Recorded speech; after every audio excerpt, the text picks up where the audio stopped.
শিবপ্রসাদ মুখোপাধ্যায়ের জন্ম, মানে জন্ম বলতে তার বায়োলজিক্যাল জন্মের কথা বলছি না। তার অভিনেতা হিসেবে জন্ম কিন্তু ঋতুপর্ণ ঘোষের হাতে হয়েছিল, এবং সেটা বহুদিন আগে। এবং ঋতুপর্ণ জাত অভিনেতাদেরকেই সিলেকশন করে রেখেছিলেন তার জীবিত কাল অবধি।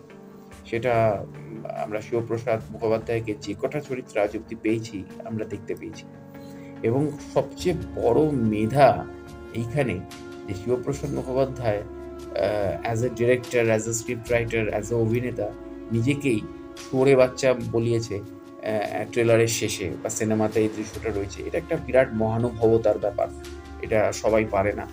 তো সেখানে দাঁড়িয়ে গল্পের যে প্রেক্ষাপট বহুরূপী, যে ডাকাত, এটা পশ্চিমবঙ্গের একটা সত্য কাহিনীর ওপরই কিছুটা আদলে তৈরি করা হয়েছে, যেটা আগের বার আমরা রক্তবীজের ক্ষেত্রে দেখেছিলাম, যে রক্তবীজের ক্ষেত্রে খাগড়াগড় বিস্ফোরণকে তুলে এনেছিল 2014 সালে। এটাও অনেকটা ওই ধরনের একটা প্যাটার্ন রয়েছে। সেই ইতিহাস নিয়ে আমি আমার এডুকেশন চ্যানেলে আসবো। কিন্তু ঘটনা হচ্ছে যেটা, সেটা হচ্ছে যে শিবপ্রসাদ নন্দিতা মুখোপাধ্যায়ের ছবি আগে আসতো গরমের ছুটিতে, এখন আসছে দুর্গাপুজোতে। কিন্তু এই যে সময় বা টপিক, আগে তাদের পারিবারিক ছবি ছিল, কিন্তু শেষ 2 বছর ধরে তারা পারিবারিক ছবির মধ্যে ক্রাইম থ্রিলার ঢোকাচ্ছে।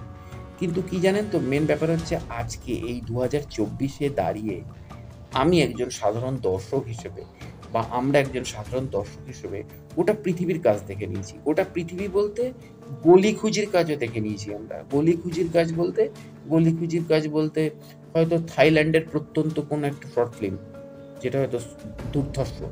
হয়তো সাউথ কোরিয়ার একটা প্রত্যন্ত শর্ট ফিল্ম, যেটা হয়তো দুর্ধর্ষ। হয়তো লেবাননের একটা কাজ, সেটা হয়তো দুর্ধর্ষ। বা হয়তো ব্রাজিলের একটা কেউ কিছু বানিয়েছে, সেটা হয়তো দুর্ধর্ষ। এগুলো আগে ছিল, এগুলো আগে আমরা সিনেমার সাথে জড়িত যারা, তারা হয়তো দেখতে পেতাম ডিভিডি কালেক্ট করে, বা কোনো মতে ইন্টারনেট থেকে নামিয়ে, বা কোনো মতে ফেস্টিভ্যালগুলোতে গিয়ে দেখতাম। কিন্তু অ্যাজ এ সাধারণ দর্শক, আমি একজন সাধারণ দর্শকের প্রতিনিধি হয়ে 2024 সালে বলছি, সাধারণ দর্শক হিসেবে আমরা এখন সারা পৃথিবীর ক্রাইম থ্রিলার দেখতে পাই। তো সেই ক্রাইম থ্রিলার বানানোর ক্ষেত্রে রক্তবীজের যে অত্যধিক ঘরোয়া মেলোড্রামাকে ওরকম একটা স্পাই থ্রিলার বা ওরকম একটা টেররিস্ট থ্রিলারের সাথে আপনারা পাঞ্চ করে দিয়েছিলেন। প্রণব মুখোপাধ্যায়ের পারিবারিক জীবন বা ব্যক্তিগত জীবন দেখাতে গিয়ে, তার সাথে টেররিস্টদের একটা লিঙ্ক আপ করতে গিয়ে, তার সাথে দিল্লি আইবি বা তার সাথে বেঙ্গল পুলিশ, দুজনকে সবকটাকে পাঞ্চ করতে গিয়ে কোথাও একটা ঘেটে গেছিল ছবিটা। হ্যাঁ, ঘেটে গেছিল। কারণ আপনাদের যে ছবিকে দর্শক সমাদর করেছিল, সেই ছবিগুলো হচ্ছে বেলা শেষে, বেলা শুরু, পোস্ত, হামি, এই ধরনের ছবি। কিন্তু ক্রাইম থ্রিলার জনারে কিন্তু আপনারা নতুন। ক্রাইম থ্রিলার কিন্তু আগে আপনারা সেরকমভাবে বানাননি, গত বছর থেকে বানানো শুরু করেছেন। কিন্তু বহুরূপী সেখানে আপনার সেকেন্ড ক্রাইম থ্রিলার। তো আমার মনে হয় আরও যত্ন নেওয়া উচিত। সব ক্রাইম থ্রিলারের মধ্যে গ্রাম্য প্যাটার্ন ঢোকালে থ্রিলারের যে টেস্টটা, যে টেস্ট অফ অরিজিন, সেটা কোথাও একটা নষ্ট হয়ে যায়। সেই বিষয়ে একটুখানি ধ্যান ধারণা থাকার প্রয়োজন। সেই বিষয়ে একটুখানি আহ, শুধু আমি, মানে কি বলবো, শুধু পড়াশোনা নয়, গোটা পৃথিবীর বিভিন্ন কাজকে, ছোটোখাটো কাজগুলোকেও দেখা দরকার। ওই ছোট কাজ দেখবো না, নাক ছিটকাবো, বা আমি বড় একজন, বিশাল বড় না। সত্যজিৎ রায় বলে গেছিলেন সোনার কেল্লার শুটিংয়ের সময়, যে আমি কুশলের কাছ থেকে, মানে কুশলদা, আমাদের কুশলদা, তিনি সত্যজিৎ রায়ের সোনার কেল্লাতে মুকুলের চরিত্রে অভিনয় করেছিলেন বাচ্চা ছেলে। তো সেই ক্ষেত্রে সত্যজিৎ রায় বলেছিলেন যে আমি কুশলের কাছ থেকেও অনেক কিছু শিখেছি, একটা বাচ্চা ছেলের কাছ থেকে অনেক কিছু শেখা যায়। তো এক্স্যাক্টলি ছোট কাজ থেকেও অনেক কিছু শেখা যায়।